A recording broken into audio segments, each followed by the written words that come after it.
కొత్త కొత్త వైరస్‌లకి పుట్టినిల్లుగా మారుతోంది చైనా. చైనాలో రకరకాల వైరస్‌లు కలకలం సృష్టిస్తూ ఉంటాయి. చైనా నుంచి పుట్టుకొస్తున్నటువంటి కొన్ని వైరస్‌లు ప్రపంచవ్యాప్తంగా ఎంతో మందిని భయాందోళనలకైతే గురిచేస్తూ ఉంటాయి. అందుకు ఉదాహరణగానే కరోనా వైరస్. కరోనా కూడా మొదట చైనా నుంచే ప్రారంభమైంది.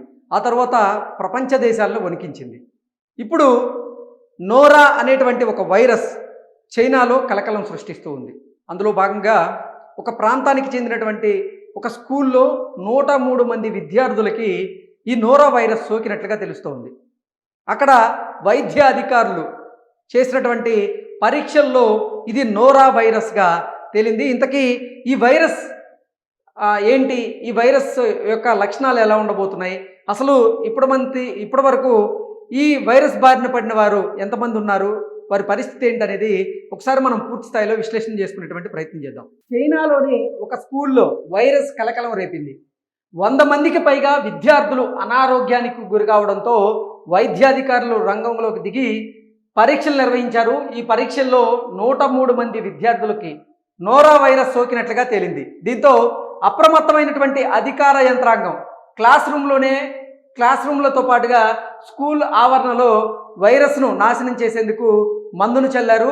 వైరస్ బాధిత విద్యార్థులకి చికిత్స అందిస్తూనే మిగతా విద్యార్థులకి ఈ వైరస్ సోకకుండా చర్యలు చేపడుతూ ఉన్నారు. బాధిత విద్యార్థులు అందరూ కోలుకుంటున్నారంటూ ఆరోగ్య శాఖ అధికారులు అయితే తెలియజేస్తున్నారు. రోజు విద్యార్థుల ఆరోగ్యాన్ని పరీక్షిస్తూ ప్రత్యేక హాజరు తీసుకుంటున్నట్లుగా వారు తెలిపారు. స్కూల్ పరిసరాల్లో అలాగే నివాస సముదాయాల్లో ఉంటున్నటువంటి వారికి వైరస్ పరీక్షలు చేసినట్లుగా వారు నిర్ధారించారు. గ్వాంగ్డాంగ్ ప్రావిన్స్ డిసీజ్ కంట్రోల్ అధికారుల వెల్లడించినటువంటి వివరాల ప్రకారంగా ఏటా అక్టోబర్ నుంచి మార్చి మధ్య ప్రావిన్స్లో ఈ నోరో వైరస్ అయితే విజృంభిస్తుందని అధికారులు తెలియజేశారు. వైరస్ బాధితులు ప్రధానంగా వాంతులు విరోచనాలతో బాధపడుతూ ఉంటారంటూ ఆరోగ్య శాఖ అధికారులు అయితే తెలియజేశారు. ఈ వైరస్ సాధారణమైందేనని వైరస్ వ్యాప్తి చాలా వేగంగా ఉంటుందంటూ వారు వివరించారు. ఈ వైరస్ను తొలిసారి 1968లో అమెరికాలోని ఓహియో రాష్ట్రంలోని నార్వాక్లో ఒక స్కూల్లో గుర్తించినట్లుగా తెలియజేశారు. ఈ నేపథ్యంలోనే ఈ వైరస్ను నోరో వైరస్గా వ్యవహరిస్తున్నట్లుగా పేర్కొన్నారు. అమెరికాలో ఎక్కువగా ఆహారం ద్వారా ఈ వైరస్ వ్యాప్తి చెందుతుంది అంటూ వైద్య ఆరోగ్య శాఖ నిపుణులు అయితే చెప్తూ ఉన్నారు. ఏటా ప్రపంచవ్యాప్తంగా 68.5 కోట్ల మంది ఈ వైరస్ బారిన పడుతుండగా అందులో 20 కోట్ల మంది 5 ఏళ్లలోపు చిన్నారులే ఉన్నారంటూ గణాంకాలు చెబుతున్నట్లుగా తెలుస్తోంది. ఈ వైరస్ కారణంగా ప్రపంచవ్యాప్తంగా ఏటా 50,000 మంది చిన్నారులు సహా 20 లక్షల మంది మృత్యువాత పడుతున్నట్లుగా సమాచారం అంటూ ఉంది. అంటే 5 ఏళ్లలోపు చిన్నారులకి ఈ నోరో వైరస్ ఎక్కువగా సోకుతున్నట్లుగా తెలుస్తోంది. ఈ నోరో వైరస్ సోకితే వారికి వాంతులు విరోచనాలతో కూడినటువంటి జ్వరం కూడా వచ్చేటువంటి అవకాశం ఉందంటూ వైద్య ఆరోగ్య శాఖ నిపుణులు అయితే తెలియజేస్తున్నారు. ఈ వైరస్ కారణంగా ప్రపంచవ్యాప్తంగా ప్రతి ఏడాది 50,000 మంది చిన్నారులు అలాగే 20 లక్షల మంది పెద్దవారు సహా అందరూ కూడా మృత్యువాత పడుతున్నారనేటి సమాచారం అందుతుంది.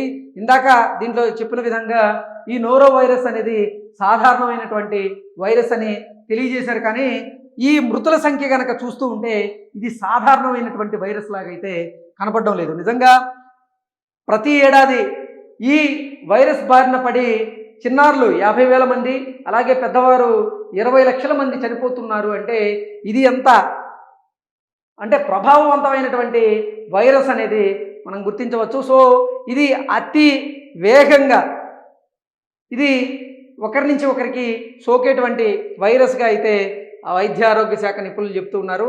ఇది కేవలం ఇప్పటి వరకు మనం చూసుకున్నట్లయితే చైనా, అమెరికాకు చెందినటువంటి కొన్ని ప్రాంతాల్లో మాత్రమే ఈ వైరస్ అయితే కలకలం సృష్టించింది. ఇతర దేశాల మీద ఈ వైరస్ ప్రభావం అంతగా లేనట్టుగా అయితే ఈ వార్త సారాంశంగా మనం విశ్లేషణ చేసుకోవచ్చు. సో మొత్తంగా చూసుకున్నట్లయితే నోరో వైరస్ ప్రభావంతో ఇప్పుడు ఒక స్కూల్కి చెందినటువంటి 103 మంది విద్యార్థులు వారు అనారోగ్యానికి గురయ్యారని తీవ్ర అస్వస్థతకి లోనయ్యినట్లుగా ఈ వార్త సారాంశంగా మనం విశ్లేషణ చేసుకోవచ్చు. మొత్తంగా చూసుకున్నట్లయితే వైద్య ఆరోగ్య శాఖ నిపుణులు వారికి పరీక్షలు నిర్వహించి వారికి నోరో వైరస్ సోకినట్లుగా గుర్తించి తగిన మందులను అయితే ఇస్తూ ఉన్నారు. వారి పట్ల జాగ్రత్తలు అయితే తీసుకుంటూ ఉన్నారు. Thank you so much.